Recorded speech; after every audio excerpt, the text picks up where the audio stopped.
get back to originally saying, did the Fed do this purposely? Do they realize that if they are the ones that raise rates high enough, that they will be the ones in history books known for blowing everything up?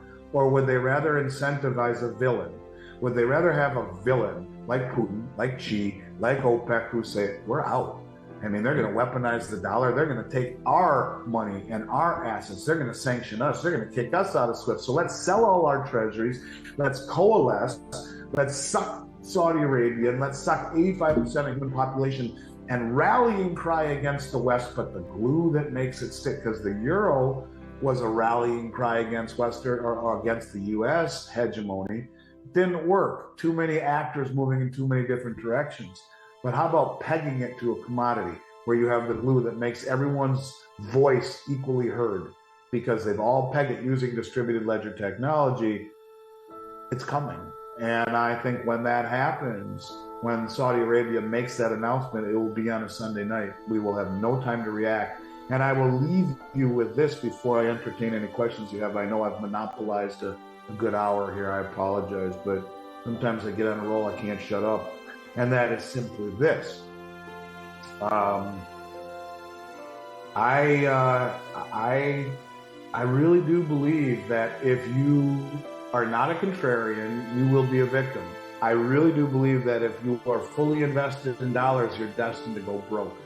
And I want people to know that when I talk about gold and silver, it is never, ever, ever, and go back and listen to anything I've said for the past decade on YouTube's or on any speech I've ever done, including that one at Rick Rule's conference in 2017, The Art of Financial War, which is on YouTube. Gold is not an investment. Silver is not an investment. It may perform like one, may make you wealthy, but what they are wealth.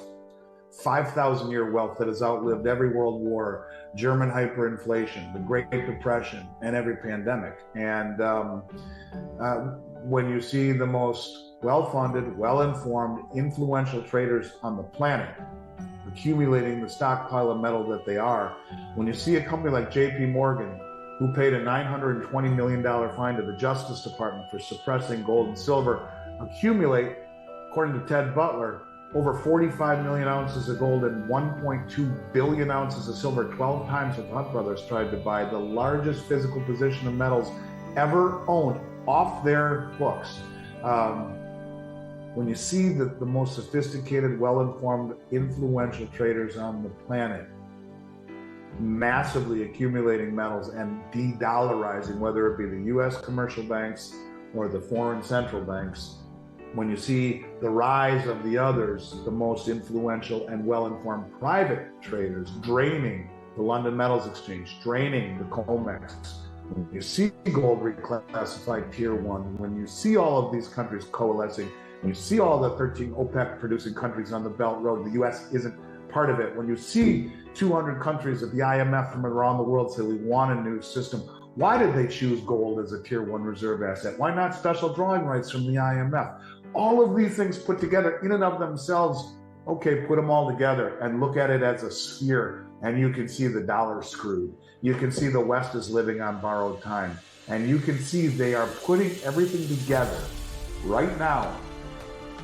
You can see something that they just did called the M Bridge.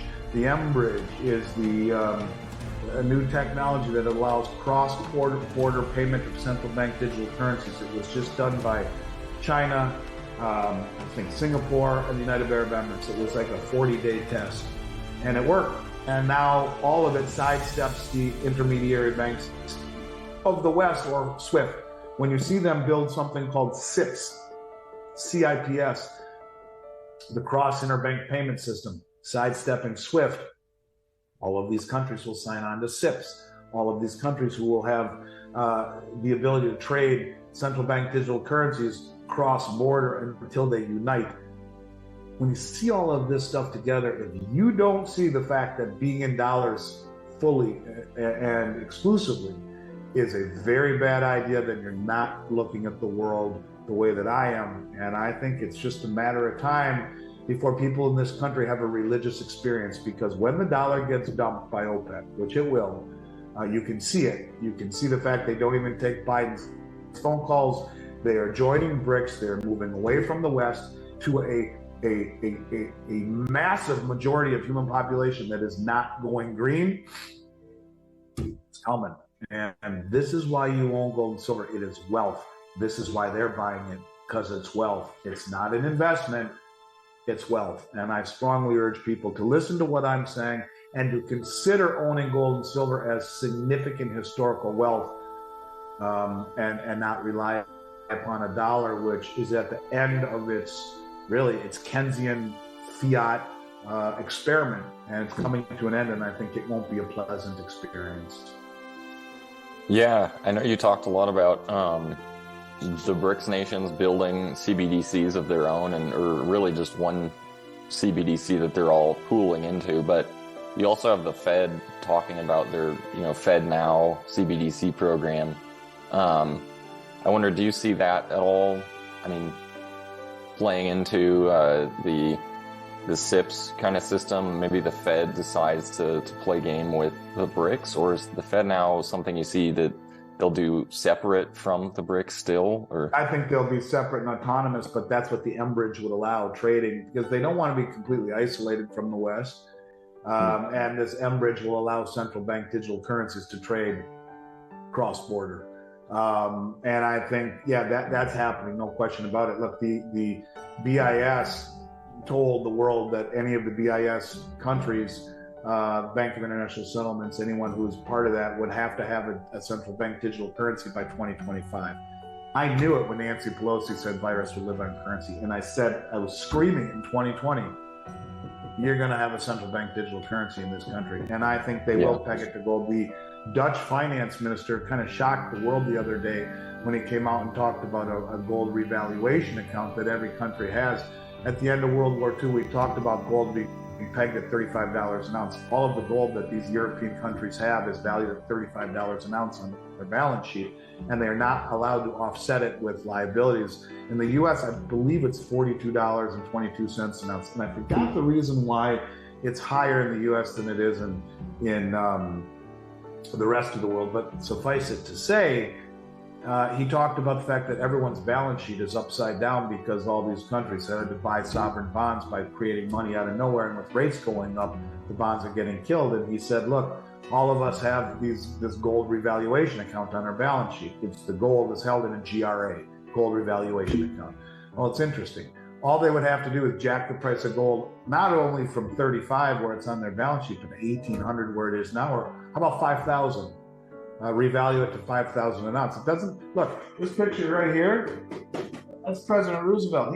That's his gold executive order. He confiscated this and the gold certificates. And then after everyone's gold was called in, he revalued gold, or devalued the dollar by 40%. So the gold was up by 40%. For them to do that would be no different than what they've done in the past for the U.S. or these other countries to revalue gold in their gold revaluation account. Maybe this is why all the countries are going on a massive buying spree of gold. Maybe this is why gold is reclassified Tier 1. Maybe this is why the central banks have repatriated all their gold. Give it back to me. I want it because it's going to be part of a new system. When you have screwed the world through fiat currency for so long, you need to have it pegged to something. How about gold? How about using central bank digital currency to show the veracity and the immutability of the gold pegged to the ledger? So I think it's coming. And I think that they will revalue gold, maybe 10,000 an ounce, and then their balance sheet is whole.